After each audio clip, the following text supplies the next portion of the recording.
The sound of the gavel striking the wooden block silenced the crowd gathered in the makeshift auction square of Bitter Creek, Wyoming. Eliza Montgomery stood on the platform, her hands bound with coarse rope, her honey blonde hair windblown, and her blue eyes filled with a mixture of desperation and defiance. She was being sold like cattle to pay her late husband's debts, a cruel but not uncommon practice in the frontier territory of 1873. $500 for the widow Montgomery, bellowed the auctioneer, a stout man with a greasy beard and breath that reeked of whiskey. A fine woman who can cook, clean, and warm your bed. Who'll start the bidding? Eliza clenched her jaw, refusing to let tears fall despite the humiliation burning through her. Just 3 months ago, she had been happily married to Thomas Montgomery, a decent man who ran the local mercantile. His sudden death from pneumonia had left her not only heartbroken, but also facing a mountain of unknown debts.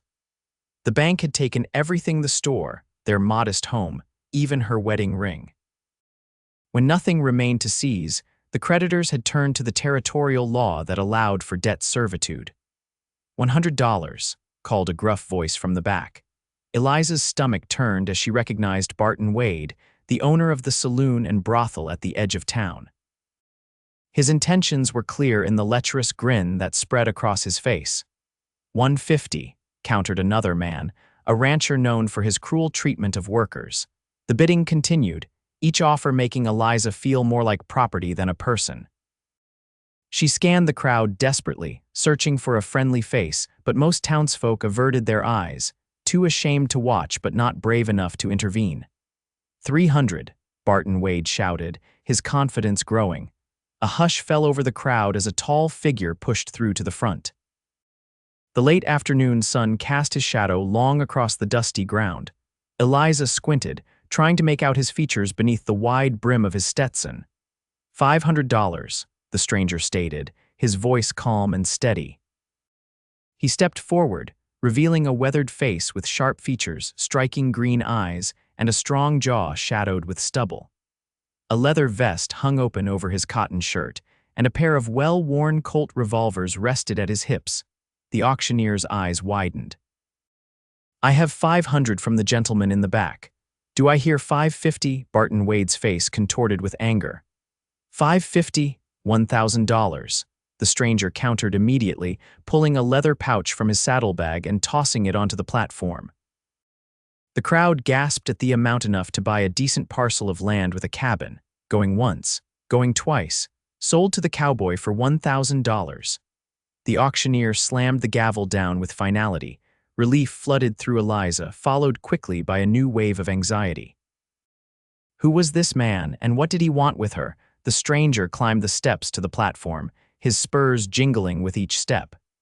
He approached the auctioneer first, confirming the payment before turning to Eliza. Up close, she could see the fine lines around his eyes that hinted at both hardship and laughter.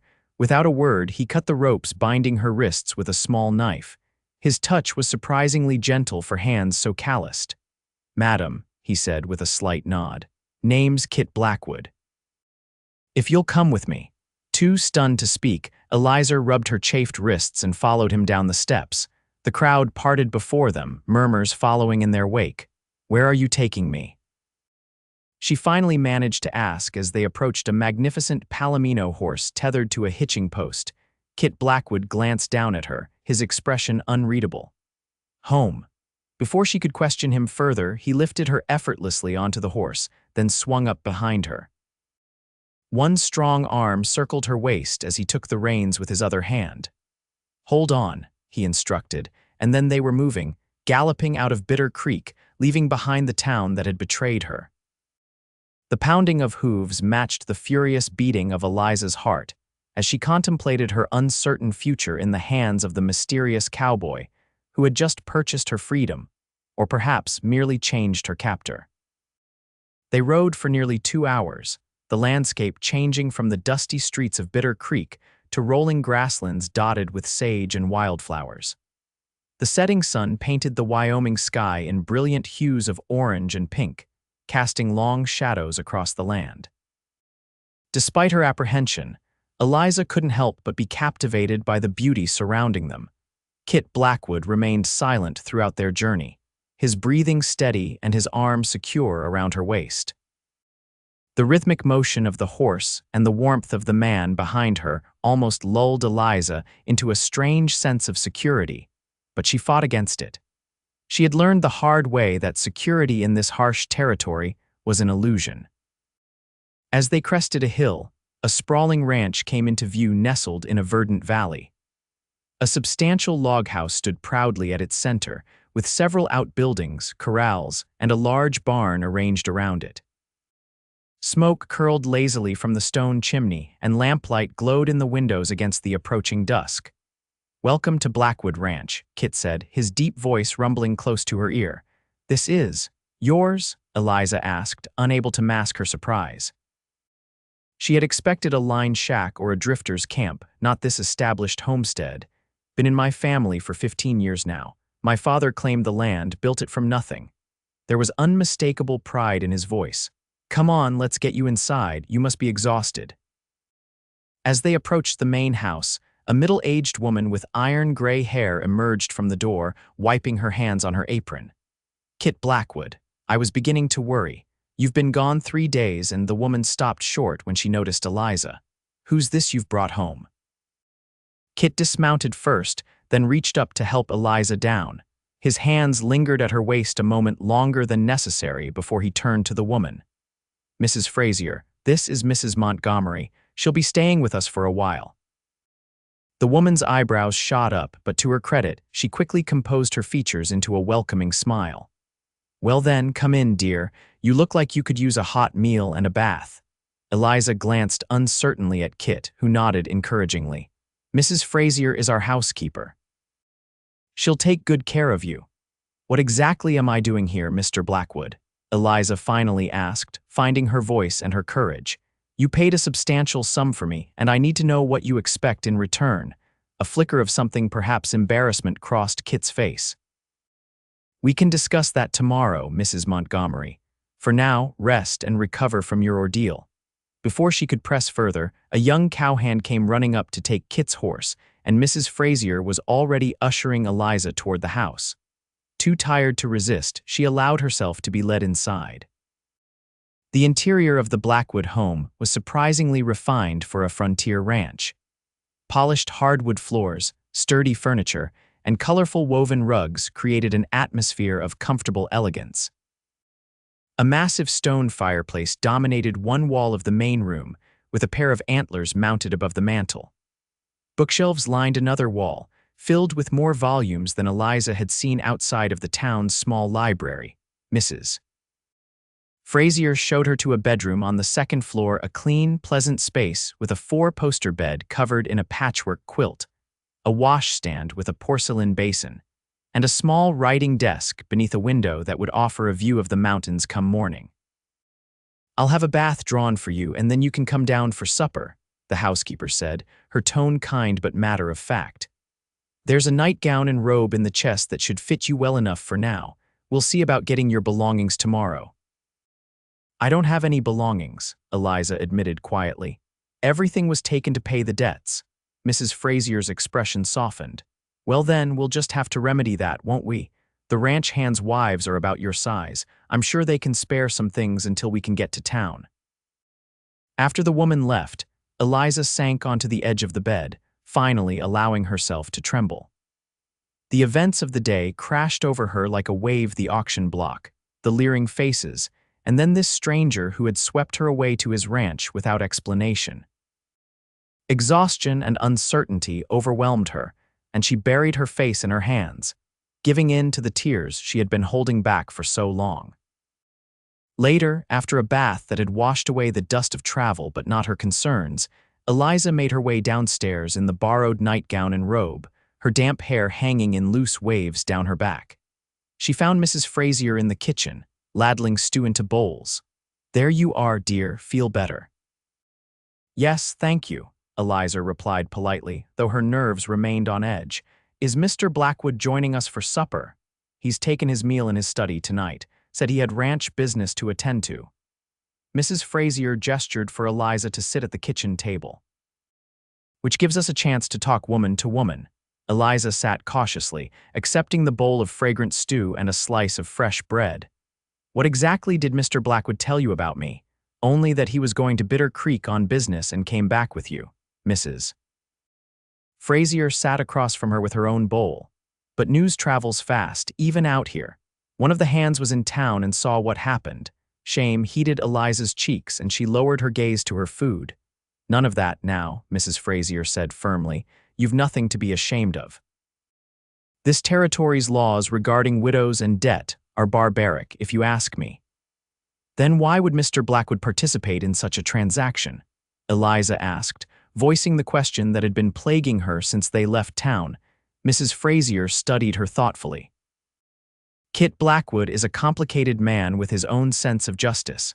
I've worked for his family since he was a boy, and I've never known him to be cruel or dishonorable. She paused, stirring her stew absently. His mother died when he was 12, and his father passed 3 years ago, leaving him this ranch.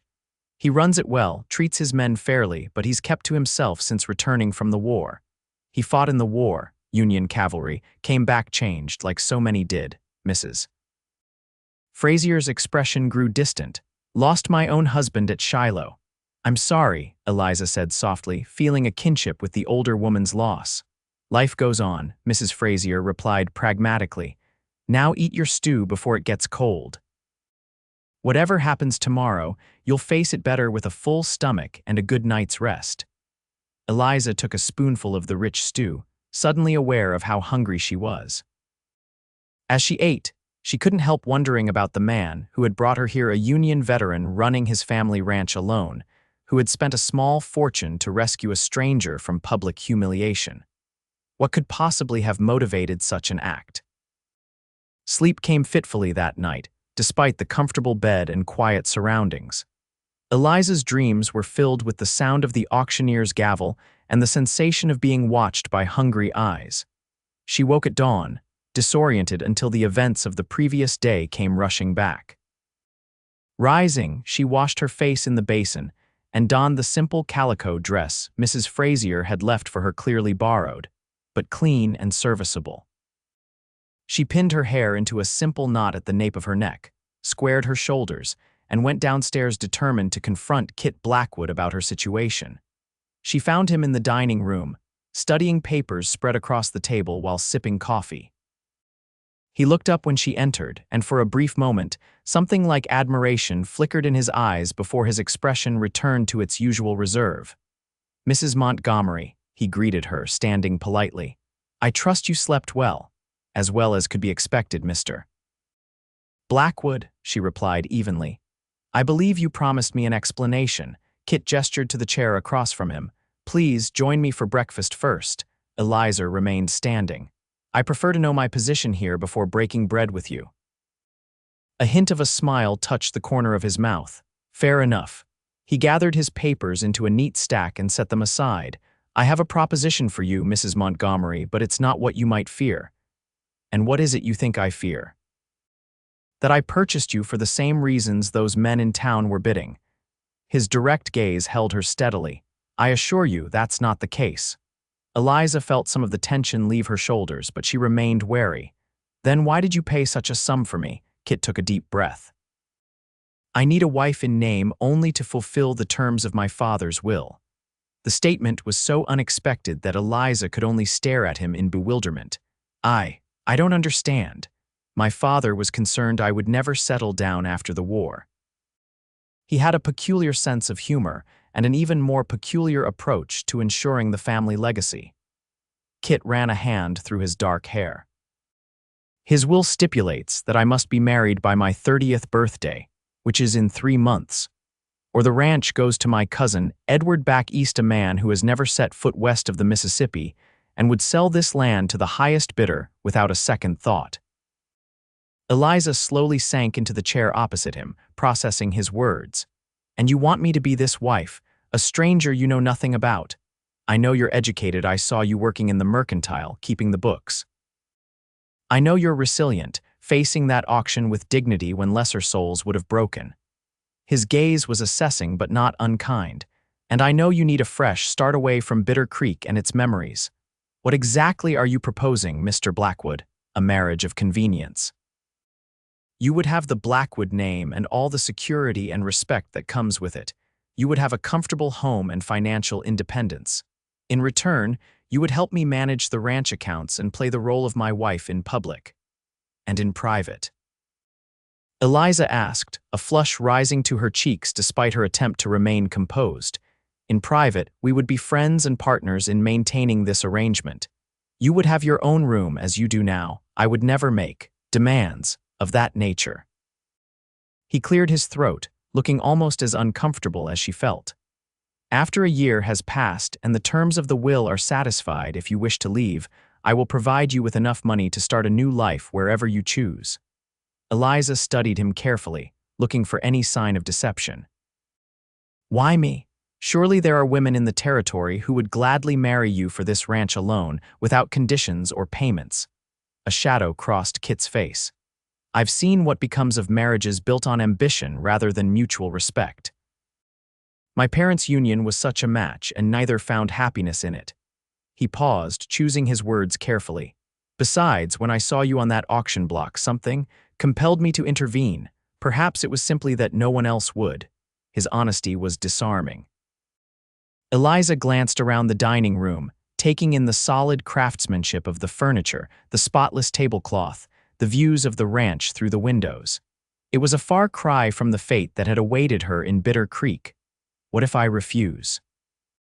Then I'll take you wherever you wish to go with enough money to start fresh, Kit replied without hesitation. I didn't buy you, Mrs. Montgomery. I paid your debt. What you do now is your choice. The sincerity in his voice gave her pause. It had been so long since anyone had given her choices rather than commands. I need time to consider your offer, she finally said. Kit nodded. Of course, take all the time you need. He rose from his chair. In the meantime, you're welcome to explore the ranch, Mrs. Frazier can show you around if you like. As he moved to leave, Eliza spoke again. Mr. Blackwood, he turned, his expression questioning, thank you for yesterday. Regardless of your reasons, you saved me from a terrible fate. Something softened in his green eyes. You're welcome, Mrs. Montgomery. After he left, Eliza remained at the table, turning the proposition over in her mind. A marriage of convenience was not what she had envisioned for herself, but then again, neither was being widowed at 26 and sold to cover her husband's debts. Perhaps like Mrs. Frazier had said, life simply went on, taking unexpected paths. The next few days established a tentative routine. Eliza spent her mornings exploring the ranch, afternoons helping Mrs. Frazier with household tasks, and evenings in the library with one of the many books from Kit's collection. He was often absent during the days, tending to ranch business, but they shared meals in a civil if somewhat awkward atmosphere. On the fourth day, Kit invited her to ride with him to see the full extent of the Blackwood property. Despite her reservations, Eliza accepted, donning a borrowed riding skirt and boots. Kit was waiting for her by the corral with 2 saddled horses, his palomino and a gentle-looking bay mare. Have you ridden before? He asked as he helped her mount. My father taught me as a girl, Eliza replied, gathering the reins confidently. Though it's been some years, Kit looked pleased. The mare's name is Penny. She's steady and sweet-tempered. They set off at an easy pace, riding side by side where the trail allowed. Kit pointed out landmarks and boundaries, explaining the operation of the ranch with evident pride. Blackwood Ranch encompassed nearly 5,000 acres of prime grazing land, with access to a river that never ran dry even in the harshest summers. My father chose this valley because of the water, Kit explained as they paused atop a ridge overlooking the property. He said land without water is just dirt, but land with water is a future. He sounds like a wise man. In some ways, Kit acknowledged with a wry smile. In others, he was stubborn as a mule, particularly when it came to this marriage clause in his will. Eliza adjusted her hat against the bright midday sun. May I ask why you haven't married before now? Surely there have been opportunities. Kit was quiet for so long that Eliza thought he might not answer. When he finally spoke, his voice was low and measured. I was engaged before the war. Her name was Sarah. We planned to marry when I returned. His gaze remained fixed on the distant horizon. I came back changed, we all did. She tried to understand, but the man who returned wasn't the boy who had left. After a few months, she married the banker's son instead. I'm sorry, Eliza said softly, understanding all too well the pain of lost dreams. Kit shrugged, though the casualness of the gesture seemed forced. It was for the best. I wasn't fit company for anyone in those days. He turned to her with an attempt at a lighter tone. What about you? If it's not too painful to discuss, how did you come to be in such circumstances in Bitter Creek? Eliza sighed, absent-mindedly stroking Penny's neck. Thomas, my husband, was a good man but a poor businessman. I didn't realize how much debt he had accumulated until after he died. He kept it from me, thinking he could turn things around. A bitter smile touched her lips. When the creditors came, they discovered he had taken loans from 3 different banks using the same collateral. The territorial judge showed little sympathy for a widow who claimed ignorance. The territorial judge is in the pocket of the banking association, Kit said with obvious disgust. It's not the first time he's allowed such a sale. The revelation sparked Eliza's indignation. How can such practices continue in these modern times? It's 1873, not the Dark Ages. Out here, progress moves slowly, Kit replied, but change is coming. Wyoming already allows women to vote, the first territory to do so. Other rights will follow. They continued their ride, the conversation shifting to less personal topics: the cattle market, the coming harvest, books they had both read. By the time they returned to the ranch house in the late afternoon, Eliza found herself more at ease in Kit's company than she had been since arriving. As he helped her dismount, his hands strong and sure at her waist, their eyes met briefly. Something unspoken passed between them, not quite trust, not yet, but perhaps the beginning of understanding. That evening, as Eliza sat on the porch watching the sunset paint the mountains in gold and purple, she made her decision. When Kit joined her, bringing a woolen shawl against the evening chill, she accepted both the shawl and the future he offered. I will marry you, Mr. Blackwood, she said, meeting his surprised gaze steadily. On one condition. Name it, he replied, settling into the chair beside her. I want this to be a true partnership. I'll help with the ranch accounts, as you suggested, but I also want to learn about the operations, the decisions that affect this land. If I'm to be a Blackwood, even temporarily, I want to understand what that means. Kit studied her for a long moment, his expression thoughtful. Most women wouldn't be interested in cattle breeding or grazing rotations. I'm not most women, Mr. Blackwood. Recent events have made that abundantly clear. There was no self-pity in her tone, only determination. A slow smile spread across his face, the first genuine smile she had seen from him. It transformed his features, softening the hard lines and bringing warmth to his eyes. No, Mrs. Montgomery, you certainly are not. He extended his hand to her. Partners, then. Eliza placed her hand in his, noting the contrast between her pale skin and his sun-darkened palm. Partners. They were married 10 days later in a small ceremony at the ranch, with Mrs. Frazier, the ranch foreman, and a handful of cowhands as witnesses. The circuit preacher, passing through on his monthly rounds, performed the service with efficiency if not romance. Eliza wore a simple blue dress ordered from the general store in the nearest town, and Kit donned a black suit that made him look both distinguished and uncomfortable.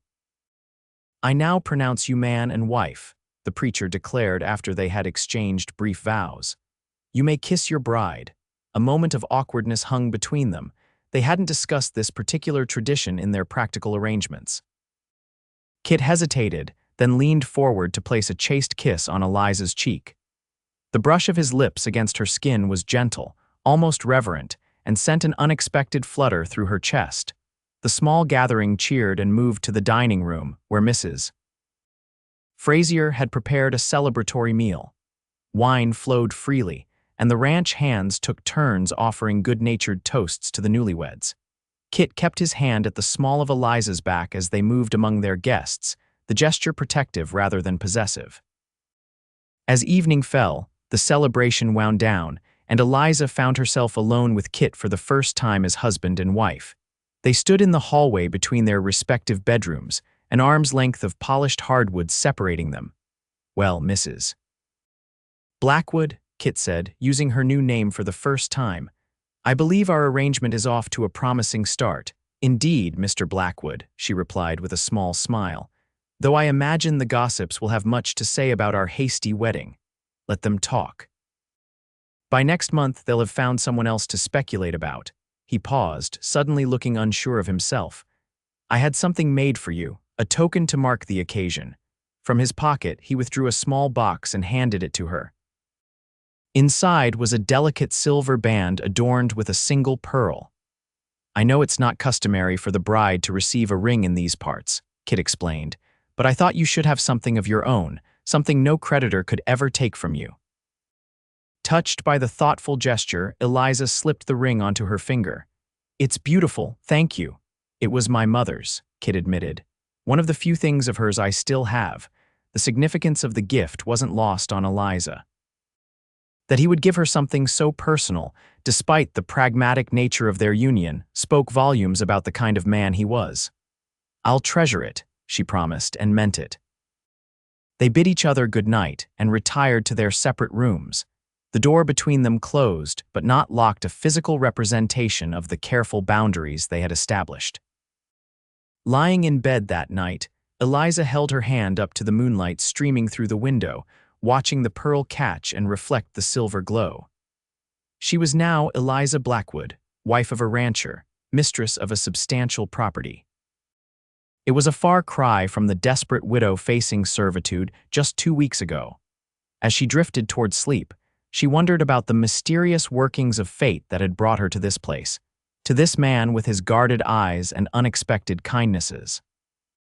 Their marriage might be one of convenience, but perhaps, in time, it could grow into something more genuine, if not the passionate love of romantic tales, then at least a friendship built on mutual respect and shared purpose.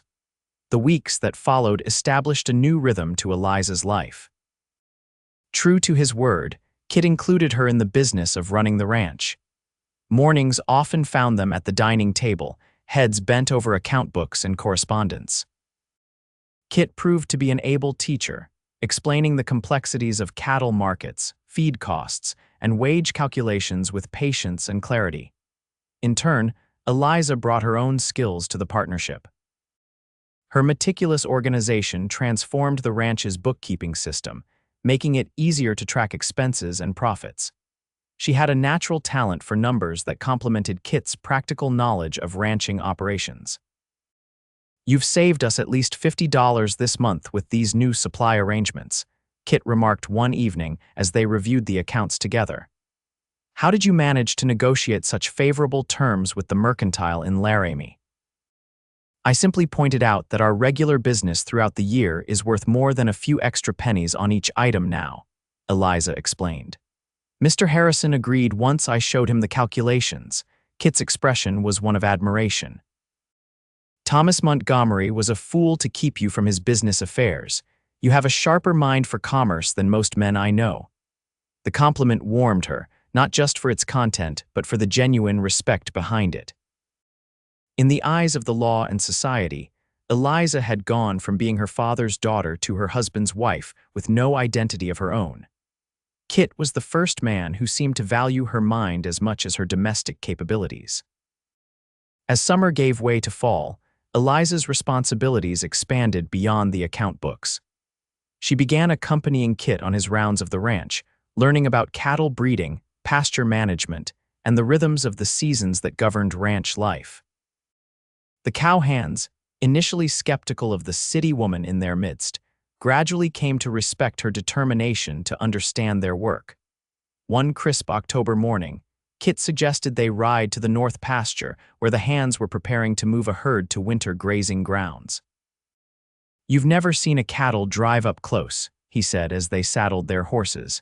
"It's quite a spectacle." The ride took them through a grove of aspens, their leaves a brilliant gold against the clear blue sky. Eliza had become a confident rider in the months since her arrival, keeping pace easily with Kit's longer-legged mount. "I've been thinking," she said as they rode side by side through the dappled sunlight.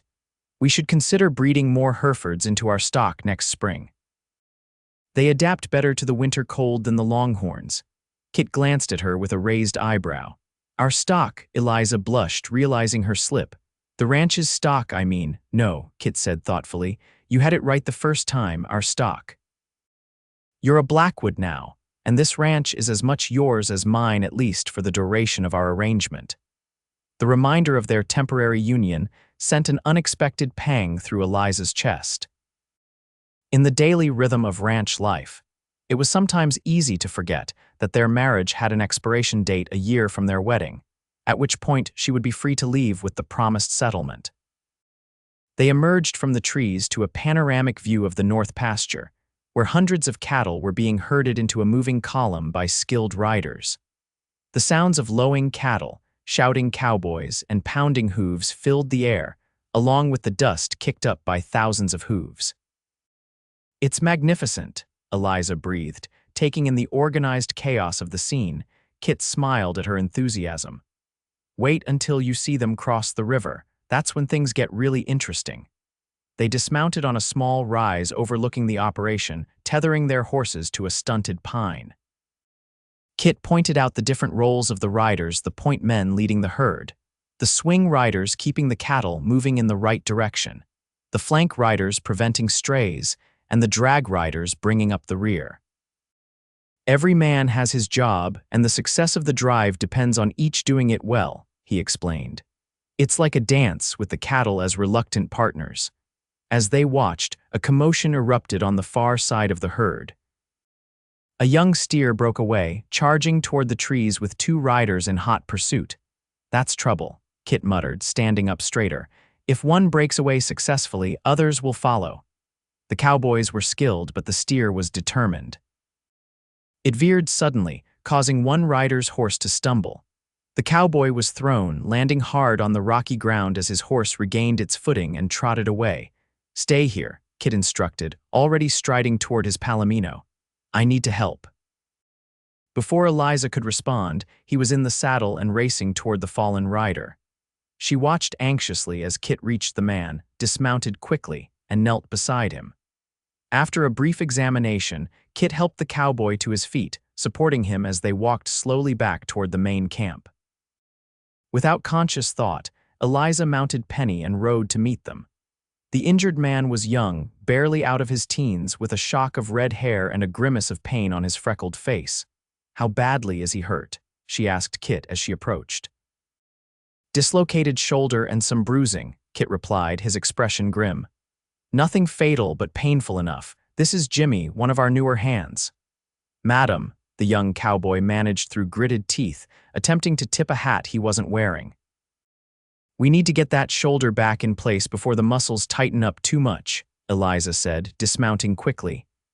I've seen it done before. My father was the town doctor before he died. Kit looked at her with surprise. You never mentioned that. It never came up, she replied simply, approaching Jimmy. Let me see. With gentle but firm hands, she examined the young man's shoulder, confirming Kit's diagnosis. Yes, it's out of joint. Jimmy, this is going to hurt, but only for a moment. Then you'll feel much better. The cowboy nodded bravely, sweat beading on his forehead. Kit, I need you to hold him steady, Eliza instructed, her voice taking on the authoritative tone she remembered her father using with patience. Kit complied without question, bracing Jimmy as Eliza positioned herself to manipulate the joint. With a swift, practiced movement, she rotated the arm and pushed the head of the humerus back into its socket. Jimmy let out a sharp cry that quickly turned to a sigh of relief. Better. Eliza asked, already fashioning a sling from her shawl. Yes, Jimmy confirmed, looking at her with newfound respect. Much obliged. By now, several other cowboys had ridden over to check on their fallen comrade. They watched with expressions ranging from surprise to admiration as Eliza efficiently secured Jimmy's arm in the sling. The boss's wife just fixed Jimmy up better than Doc Miller in town would have, one of them remarked loudly enough for everyone to hear. That's because Mrs. Blackwood is the daughter of a physician, Kit replied, his voice carrying a note of pride that caught Eliza by surprise.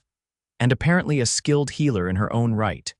The incident transformed Eliza's status among the ranch hands overnight. No longer was she merely the boss's new wife, brought home under mysterious circumstances. Now she was Mrs. Doc, someone to be sought out for everything from sprained ankles to persistent coughs. "You've won them over," Kit observed that evening as they sat before the fire in the main room, a chessboard between them.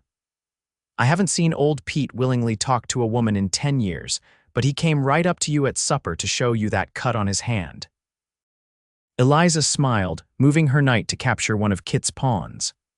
"I simply applied some carbolic acid and bandaged it properly, nothing miraculous." "It's not what you did, it's that you did it without fuss or complaint," Kit replied, studying the board thoughtfully.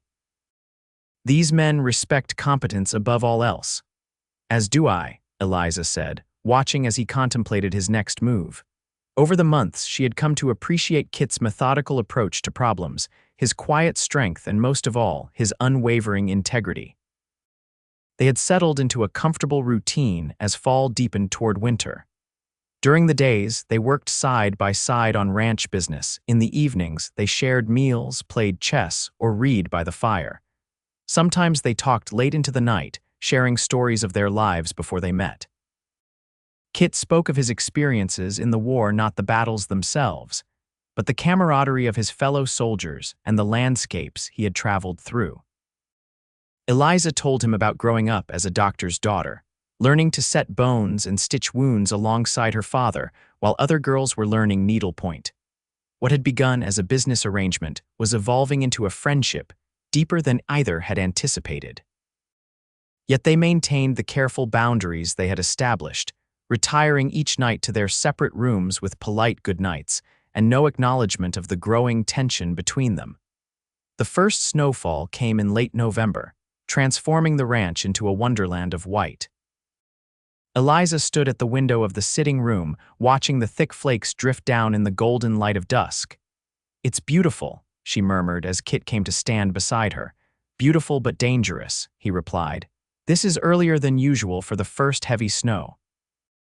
I hope the cattle in the south pasture have enough feed. Shall we ride out tomorrow to check?" Kit shook his head. "Too risky with fresh snow. I'll send some of the men." He glanced at her with a hint of amusement. "You've become quite the rancher's wife, Eliza, worrying about cattle feed before your own comfort." It was true, she realized. Somewhere along the way, the well-being of the ranch and its inhabitants had become genuinely important to her, not just as part of her agreement with Kit, but because she cared about this place and its people. As the snow continued to fall, blanketing the land in silence, Eliza felt a contentment she hadn't known since before Thomas's death.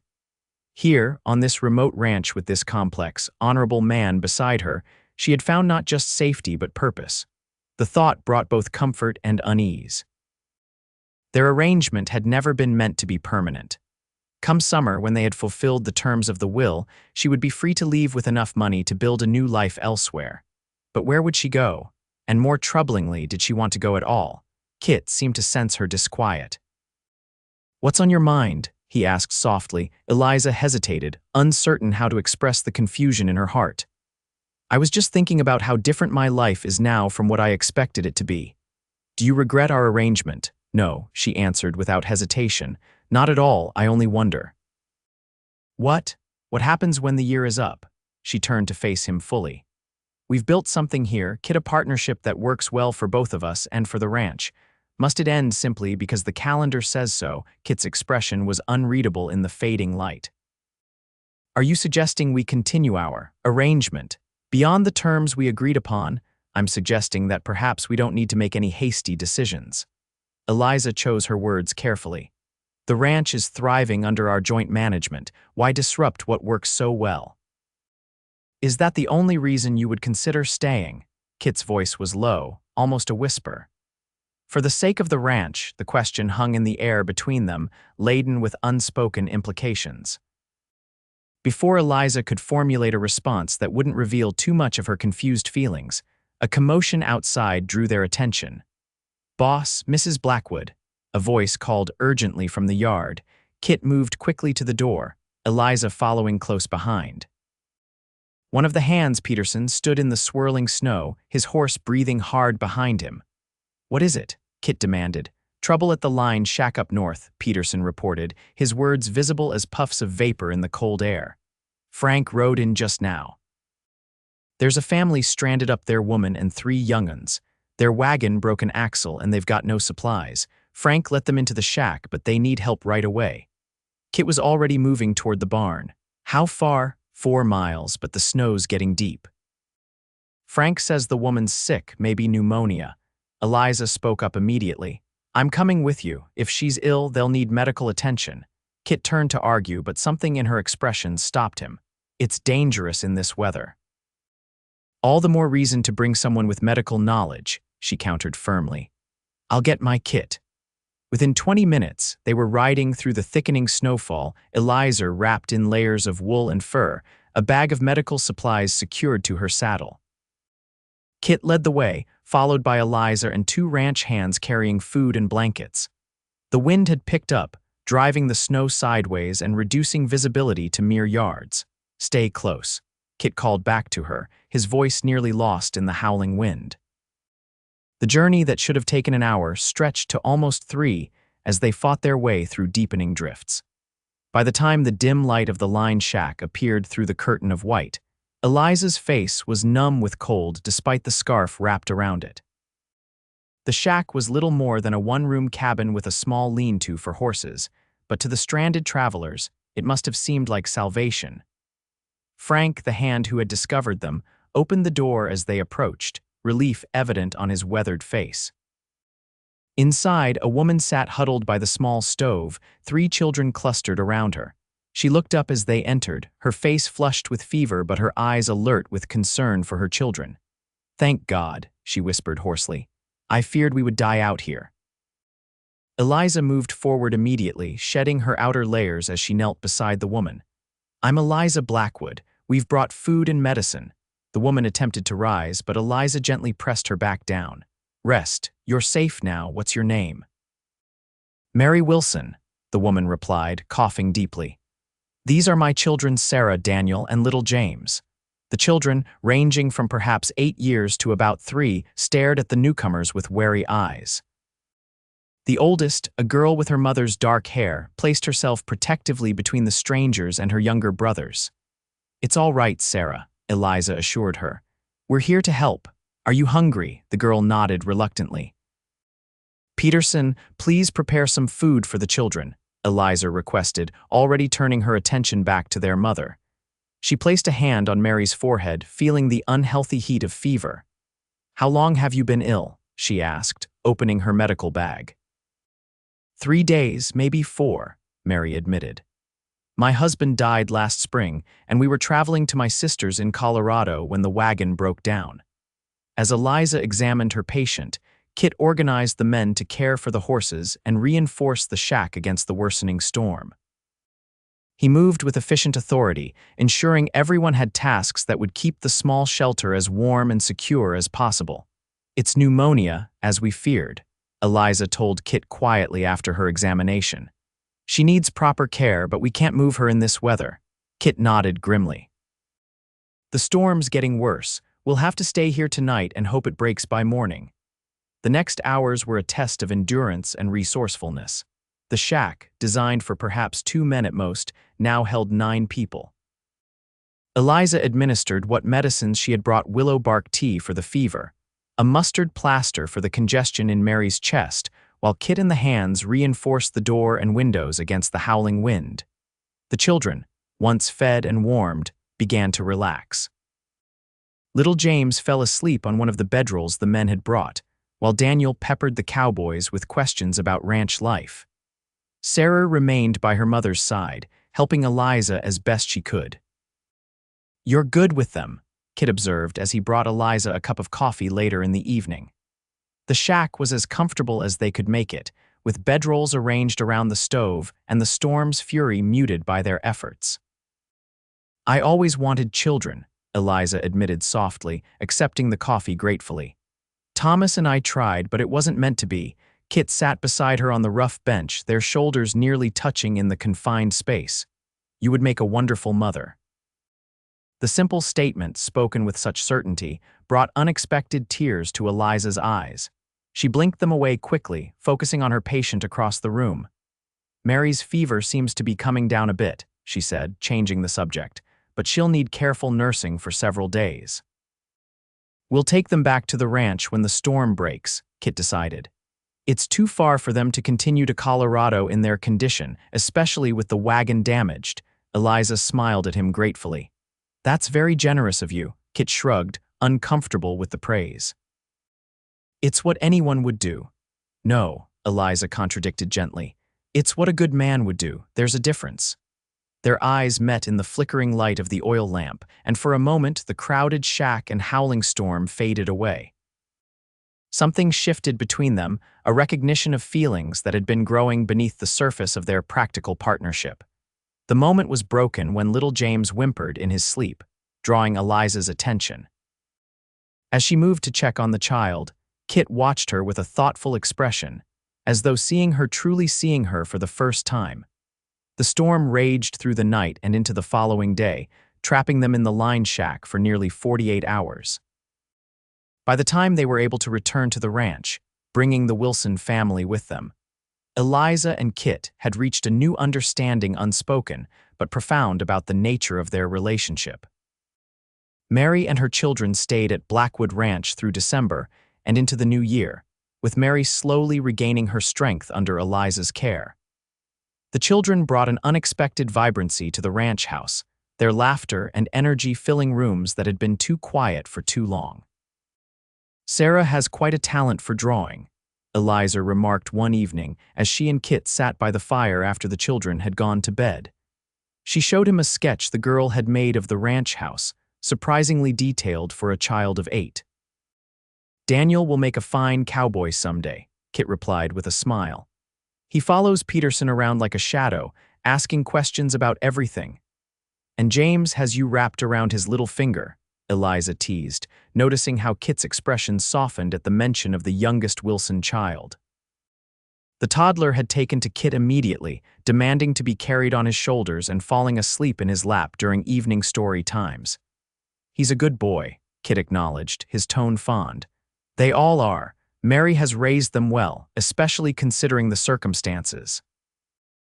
Eliza studied Kit's face in the firelight, noting the relaxed set of his features and the warmth in his eyes when he spoke of the children. It was a side of him she hadn't fully glimpsed before, a gentleness beneath the capable exterior of the rancher. You're good with them too, she observed.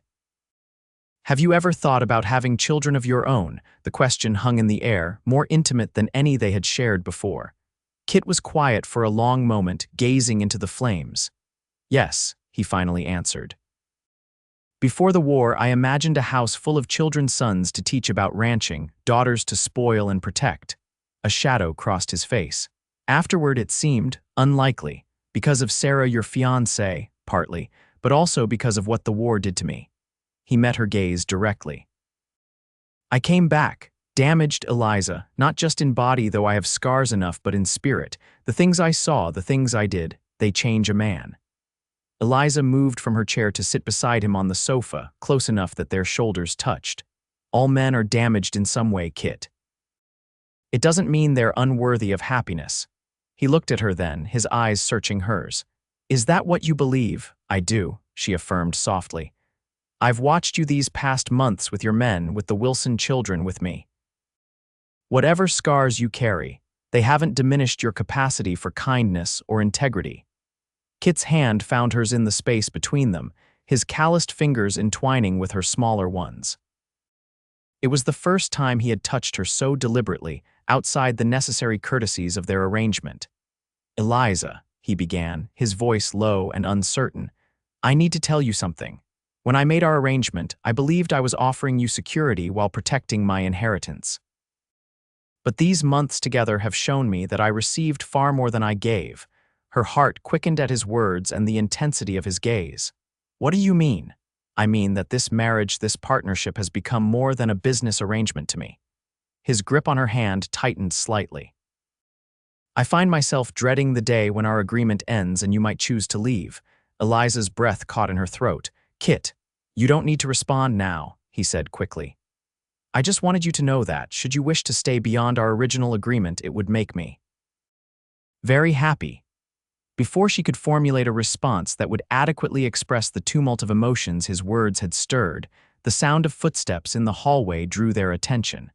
They separated slightly as Mary Wilson appeared in the doorway, a shawl wrapped around her shoulders. "I'm sorry to interrupt," she said, her voice much stronger than it had been weeks ago. "I couldn't sleep and thought I might find some company." "Of course," Eliza replied, rising to pour Mary a cup of tea from the pot keeping warm by the fire. "Join us." As the conversation turned to Mary's plans for the future, the moment between Kit and Eliza remained suspended, not lost, but preserved, waiting for the right time to be continued. January brought the coldest days of winter, with temperatures that froze water buckets solid and winds that found every crack in the ranch house walls. The Wilson family had moved to the foreman's cabin after Christmas, as he had gone east to visit family and would not return until spring. Mary continued to regain her strength, even helping Mrs. Frazier with some of the household tasks. Eliza found herself busier than ever, splitting her time between ranch accounts, caring for various minor injuries among the hands, and teaching Sarah Wilson her letters and figures. The girl was bright and eager to learn, soaking up knowledge like a sponge. "You have a natural gift for teaching," Kit observed one afternoon as he watched Eliza work with Sarah at the dining table, patiently explaining long division. Eliza smiled up at him, warmed by the admiration in his voice. "I enjoy it. Sarah is a quick study." Their relationship had shifted subtly since their conversation by the fire. Though no further declarations had been made, there was a new awareness between them, evident in lingering glances and brief touches that might once have been accidental but now felt deliberate. On a particularly bitter evening in late January, a fierce blizzard descended upon the ranch, howling around the house like a living thing. Kit had been out since dawn checking on the cattle with several of the hands, and as darkness fell with no sign of their return, Eliza found herself pacing before the windows, anxiety gnawing at her. "They'll be fine, Mrs. Blackwood, Mrs." Frazier assured her as she brought a fresh pot of coffee into the sitting room. "The boss knows these storms better than anyone. He'll have taken shelter at one of the line shacks." "Of course," Eliza agreed, trying to sound confident. "I'm just concerned about the temperature." "It must be well below zero by now." Mrs. Frazier studied her with knowing eyes. "It's natural to worry about those we care for." The simple statement, delivered without judgment or expectation, allowed Eliza to acknowledge what she had been dancing around for weeks. She did care for Kit deeply, completely, in a way she had never anticipated when she agreed to their arrangement. "Yes," she admitted quietly, "it is." The housekeeper nodded, satisfied, and left Eliza to her vigil by the window. The hours crept by, midnight came and went, and still no sign of Kit and his men. Eliza tried to read, tried to sleep, but found herself returning to the window, straining to see through the curtain of white that obscured everything beyond the porch. It was nearly 2 a.m. when she heard the faint sound of voices and horses, nearly drowned out by the wind. Grabbing a lantern, she hurried to the door, wrapping a shawl around her shoulders as she stepped onto the porch. The light revealed several figures emerging from the storm, leading horses rather than riding them. Eliza held the lantern higher, her heart leaping when she recognized Kit at the front of the group, his hat and shoulders covered in snow. "Kit," she called, relief making her voice crack. He looked up, his exhausted face breaking into a smile when he saw her. "Eliza, what are you doing up at this hour?" "Waiting for you, of course," she replied, moving down the steps to meet him. "Are you all right? Is everyone safe?" "Cold and tired, but no harm done," he assured her, stomping snow from his boots. "The cattle are as secure as we could make them. Now we just have to wait out the storm." The hands continued to the bunkhouse while Kit followed Eliza into the warm kitchen. His face was red from the cold, his hands stiff as he tried to unfasten his coat buttons. "Let me," Eliza said, gently moving his hands aside to unbutton his coat herself. Her fingers brushed against his chest as she worked, and she felt him go still beneath her touch. "You're frozen through," she chided softly, helping him out of the heavy garment. "Sit by the stove while I make you something hot to drink." Kit obeyed, sinking gratefully onto a chair as Eliza busied herself preparing coffee and reheating some of the stew from supper. The domestic scene felt both ordinary and profoundly intimate, a wife caring for her husband after a long day's work. Except, their marriage had never been meant to include such tender moments. "You didn't have to wait up," Kit said as she placed a steaming mug before him. "Though I'm glad you did." Eliza sat across from him, her own hands wrapped around a mug for warmth. "I couldn't sleep not knowing if you were safe." The admission hung in the air between them, honest and vulnerable. Kit reached across the table to cover her hand with his, still cold from the outside but warming quickly. "I would have come back to you," he said, his voice low and certain, "through worse than this storm if necessary." Eliza turned her hand beneath his, their palms meeting, fingers interlacing. "I believe you would." Something fundamental had changed between them, acknowledged in that simple touch and the words behind it. They were no longer merely partners in a convenient arrangement. They were a man and a woman who had found in each other something. Neither had been looking for something that transcended contracts and obligations. After Kit had eaten and warmed himself by the stove, they climbed the stairs together, pausing in the hallway between their rooms as they had done so many nights before. But this time, instead of polite goodnights, Kit raised Eliza's hand to his lips and placed a kiss upon her palm, a gesture so tender it brought tears to her eyes. "Good night, Eliza," he murmured, his gaze holding hers. "Good night, Kit," she replied softly, lingering a moment before reluctantly withdrawing to her room. As she prepared for bed, Eliza reflected on the journey that had brought her to this point. From the auction block in Bitter Creek to the growing certainty that she had found not just safety but love in the arms of the man who had rescued her. It was not the life she had imagined for herself, but it was becoming the life she wanted more than any other. February brought a gradual thawing, both of the landscape and the careful restraint Kit and Eliza had maintained in their relationship. Though no formal declarations had been made, their growing closeness was evident to everyone at the ranch. They rode together daily, worked side by side in the office, and spent evenings in conversation that often continued late into the night. One particularly mild afternoon, Kit suggested they ride to a place he wanted to show her, a spot on the ranch she hadn't yet seen. They packed a simple picnic and set off, riding west toward the foothills that marked the boundary of Blackwood land. After an hour's ride, they crested a small rise, and Kit reined his horse to a stop. Below them stretched a hidden valley, sheltered by rocky outcroppings and filled with early spring greenery. A clear stream meandered through it, catching the sunlight like scattered diamonds. "It's beautiful," Eliza breathed, taking in the peaceful scene. "I had no idea this was here." "My father discovered it when he first claimed this land," Kit explained as they dismounted. "He brought my mother here to propose to her." The significance of the location wasn't lost on Eliza. Her heart quickened as Kit spread a blanket on a patch of grass near the stream and helped her sit. "Did they love each other?" she asked, accepting the cup of coffee he poured from a thermos. "Your parents," Kit considered the question as he settled beside her. "In their way, I think they did. It wasn't a grand passion, more a deep respect that grew into affection over time." He paused, watching the water flow over smooth stones. "My father was not a demonstrative man, but after my mother died, he came here often. I found him sitting by this stream, just looking at the water and remembering." "That sounds like love to me," Eliza said softly. Kit turned to look at her, his green eyes intent. "I used to think that love was like the story's thunderbolts and grand gestures, but I've come to believe it's something quieter and stronger, something that builds day by day in shared work and quiet moments."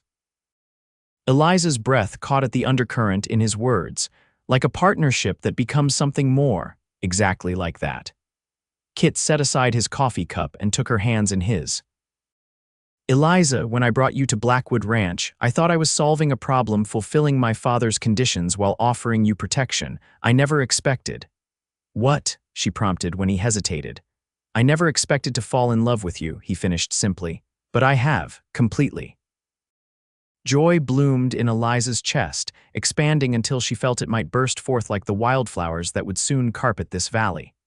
"Kit, you don't have to say anything," he assured her quickly.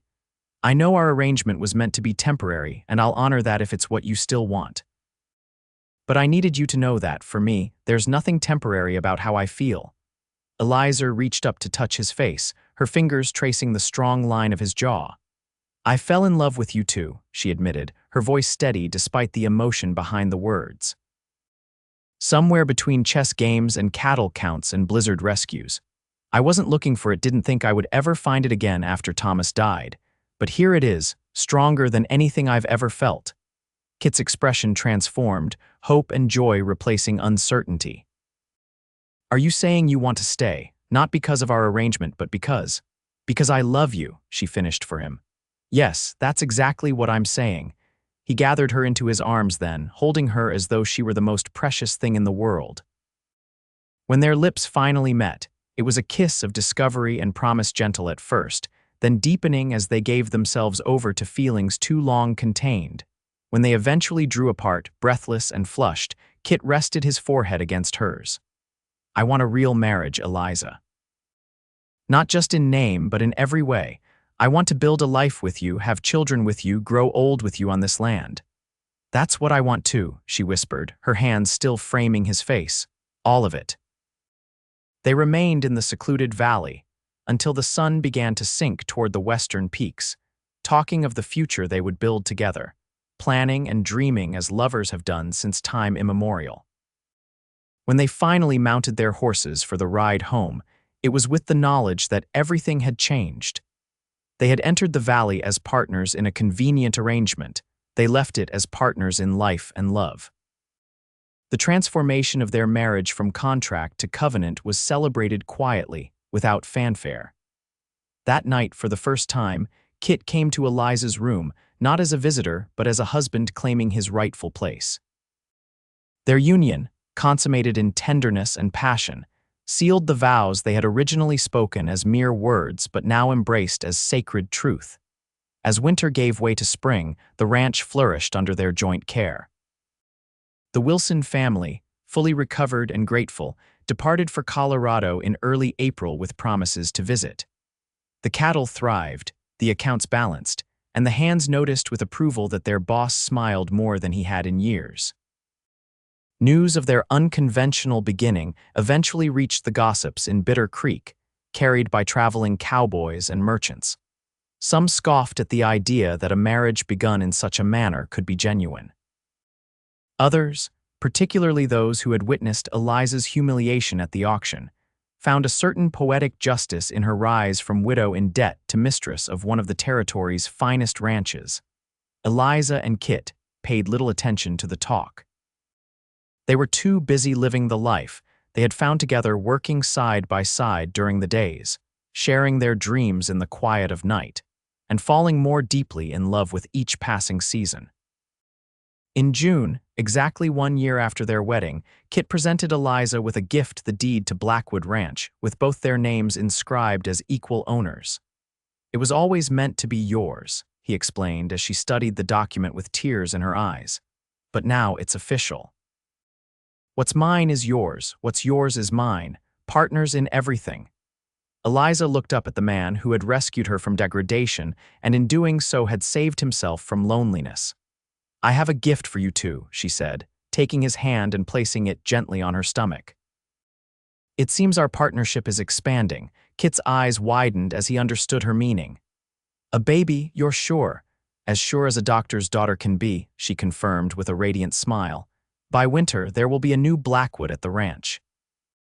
The joy that transformed Kit's face was a sight Eliza knew she would remember until her dying day. He gathered her into his arms, lifting her off her feet in his exuberance. A child, he marveled, setting her down gently as though she had suddenly become fragile. Our child. The first of several, I hope, Eliza said, laughing at his protective gesture. As many as you want, Kit promised, kissing her with a tenderness that still had the power to make her heart race after a year of marriage. This ranch was meant for children, for a family. As they stood together in the home they had made, with the future stretching before them bright with promise, Eliza thought of the strange twist of fate that had brought her here. From the auction block where she had stood with bound hands and a breaking heart to the arms of a man who valued her mind as much as her beauty, who had offered partnership and found love. Thank you, she whispered against Kit's chest. For what? He asked, stroking her hair. For paying my debt and carrying me home, she replied simply. For seeing value in me when others saw only property. Kit tilted her face up to his green eyes serious. You saved me too, Eliza, from loneliness, from the past that haunted me. You taught me that life goes on, that happiness is possible even after loss. He placed his hand once more on her stomach, where their child grew.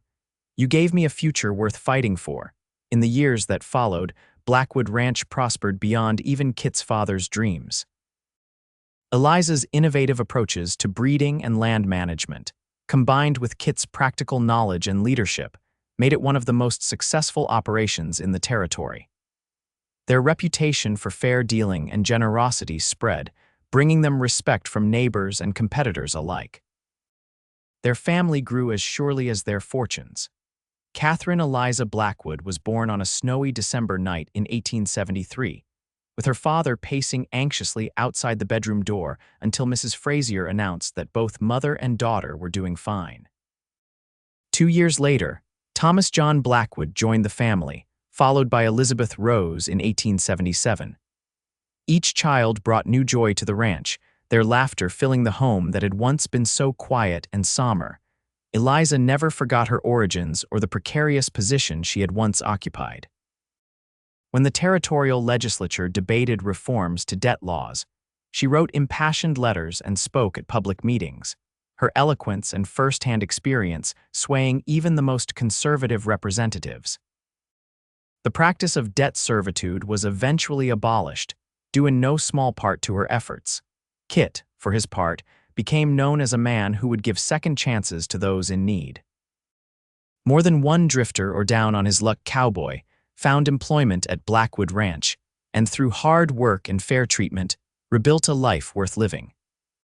On the 10th anniversary of the day Kit had carried Eliza away from Bitter Creek, they returned to the hidden valley where they had first declared their love. Now it was a favorite family picnic spot, and their children ran ahead of them, exploring the stream and chasing butterflies through the wildflowers. Did you ever imagine this? Eliza asked as they watched Catherine, now 9, helping her little sister make a daisy chain. That day in Bitter Creek, when you saw me on that platform, Kit's arm tightened around her waist. Not in my wildest dreams. I only knew I couldn't let them take you. It was the best $1,000 anyone ever spent, she teased, leaning into his embrace. The only regret I have, Kit said thoughtfully, is that I didn't find you sooner before you had to endure that public humiliation. Eliza turned in his arms to face him. Everything happened exactly as it was meant to. If Thomas hadn't died, if I hadn't faced that auction block, we might never have met. And I wouldn't trade what we've built together for anything. Kit kissed her then, a kiss that held all the passion of their early days and all the deep, abiding love that had grown between them over a decade of shared joys and challenges. Mama, Papa, look what I found, Thomas called, running toward them with something cupped carefully in his hands. At 7, he was the image of his father, with the same determined set to his jaw and the same tender heart beneath a brave exterior. They turned to their son, ready to admire his latest discovery, secure in the knowledge that what had begun as a desperate bargain had become the greatest blessing of their lives. The debt that had once threatened to destroy Eliza had instead led her to a love stronger than she had ever imagined possible, a love built day by day, season by season, in the shared work and quiet moments of a life fully lived. And in the end, that was worth more than all the gold in Wyoming territory.